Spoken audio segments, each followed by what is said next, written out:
Hey guys, it's Julie, and we're so excited that you're back this week for week 3 of our Fighter series.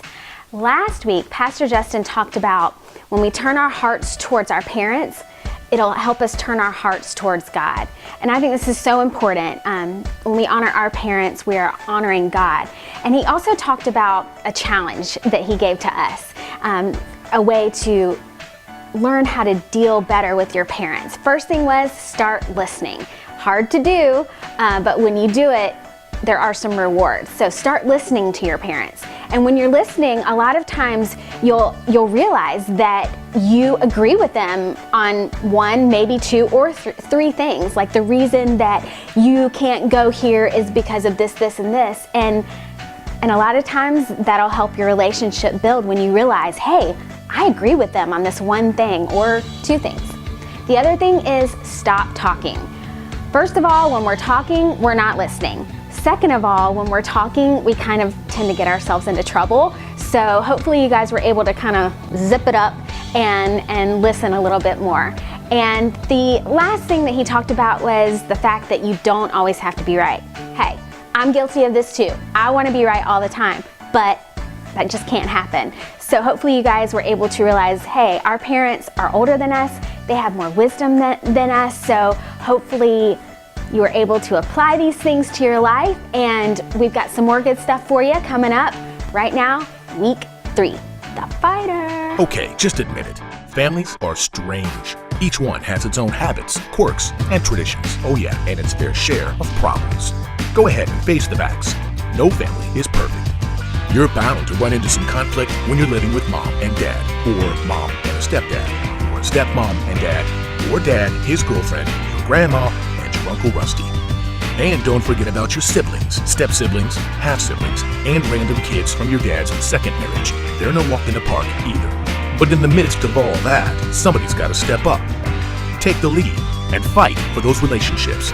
Fight for honor. Fight for peace. Fight for acceptance. In your family, you can choose to be the fighter. Have you ever seen these commercials on television for like eHarmony.com or ChristianMingle.com? It's these websites and these companies and these organizations that are created specifically to match people up based on their compatibility. You know, when you sign up for these websites, you've got to answer this long list of questions, and it helps to try to pinpoint what your personality traits are and what kind of characteristics make you up. And it takes those answers and somebody else's answers, and it matches you up with somebody else based on how compatible you are for that person. You know, I know that there's cultures around this world that your parents actually get to choose who you marry. They get to go out and find somebody for you to marry, and you don't even get a say in it. And I'm so glad that we live in a culture where we actually get to go out and find our husband or our wife based on how much we love them and how compatible we feel they are for us. But one thing is true is this. In our family dynamic, we don't get to choose our parents based on compatibility. We don't get to go out and pick our parents and try to figure out who is most compatible for us. We are basically stuck with our parents. And there's another dynamic in our relationship, in our family relationships, that we don't get to choose, and that is our siblings. We don't get to go out and find a website and find a brother or a sister and pick one based on how compatible they are for us. We are stuck with them. And some of us, we have blood siblings, some of us have step siblings, some of us have half siblings, and there are all types of dynamics growing up in relationships with our siblings. What I know from my relationships with my brother is this, is that growing up, man, we fought continuously. We continuously had conflict, and we argued all the time, and sometimes, man, it just ended badly. I mean, it ended so bad that like we wouldn't talk for months, we wouldn't talk for weeks, and sometimes we would react in anger and sometimes hit each other and take each other down on the ground. And I just know that this, in regards to the dynamics and the relationships that we have with our siblings, that they are just tough to deal with. And a lot of times in those conflicts, we react in numerous different ways. I know a lot of times when we get annoyed, we act in ways of trying to just grasp control. And how we do this, a lot of times when we get in arguments, sometimes we just scream shut up, and we go in our room and we slam the door and we lock the door and we lock our siblings out. Sometimes we react by flushing their head down the toilet. I mean, we react by trying to control the situation by acting out. And sometimes, man, we get hurt and we react in this way. We get so hurt that we react with payback. I don't know about you, but maybe your big brother annoys you so much and he hurts you so bad that you go in his room when he's not looking or when he's gone and you delete all of his video game settings. All of his high scores are now vanished. Maybe if your sister annoys you and hurts you so bad that you react with payback by calling her names continuously and putting her down. I know growing up, man, me and my brother got in an argument so bad one time that as I got so frustrated, I ran outside, I got in my car, slammed the door, cranked up the car, put it in reverse, and as I was backing out of the driveway, my brother comes running out and he grabs the front of the grill of my car and rips it completely off. And I was flabbergasted. I looked at him in an amazement like, I cannot believe you just did that. And that all resulted because I hurt him and he hurt me, and we acted out of frustration with payback. Maybe this is how you react in regards to conflict. Maybe you get so overwhelmed with dealing with that relationship that you just isolate yourself. You withdraw yourself, you lock yourself away, you avoid that relationship, you avoid interaction, you avoid talking with that person because you are just so overwhelmed with dealing with it that you just want to give up and isolate yourself completely.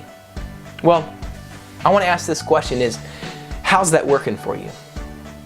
How is acting in payback working for you? How is isolating yourself from that relationship? How is that working for you? How is trying to get control by screaming shut up and locking the door and hurting your sibling? How is that working for you? My guess is it's not so well. It's not working for you at all.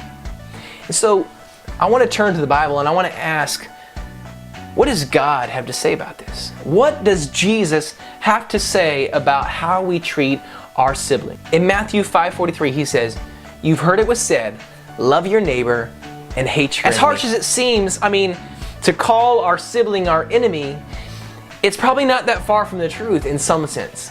If they annoy us and we have such conflict with them, sometimes we view them as enemies. Whether we say it or not out loud, sometimes that's how we feel.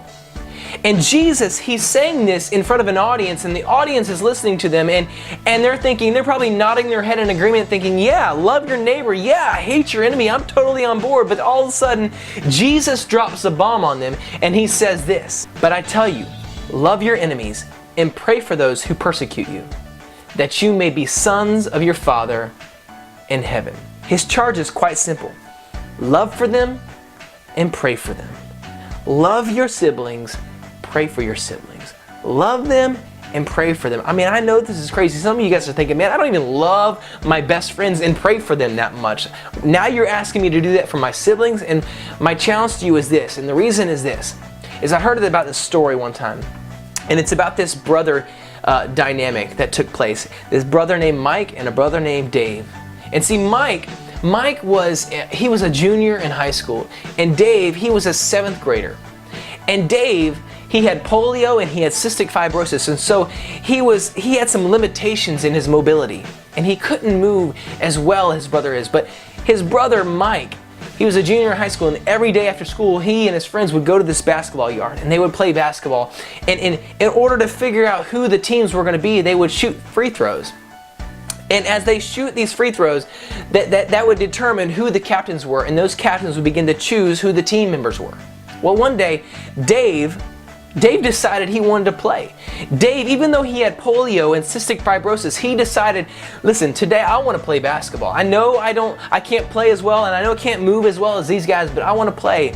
And all of a sudden, Mike, his older brother, shoots a free throw, and he gets to be a captain. And so it gets to time for Mike to choose who his first player is going to be on his team. And what does he do? He points his finger to his little brother named Dave, who can't move as well as the others. And he can't move and play as well as all the others, but he chooses him.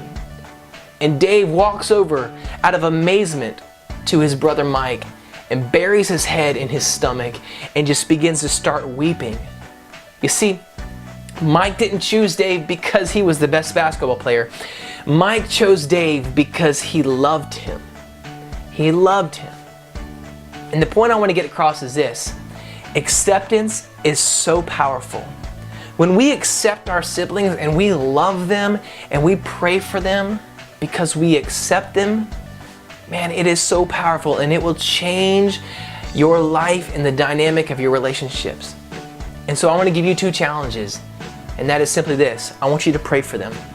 Pray for your siblings. I'm not talking to make this a religious thing, like to make it every day that you're praying for them, but like pray for them on a regular basis, that your relationship would grow closer and that you guys would love each other with unconditional love and unconditional acceptance. And the second one is this, is I want you to tell them you love them. Now, I don't want you to make this a sappy thing, and I don't want you to make this like really weird, but when the opportunity arises and when the opportunity makes itself available, I want you to find a way to tell your brother or your sister that you truly do love them. And I guarantee you, if you pray for them and you tell them that you love them, it will let them know that you accept them. And let me tell you this, acceptance is powerful. Let's fight to accept our siblings.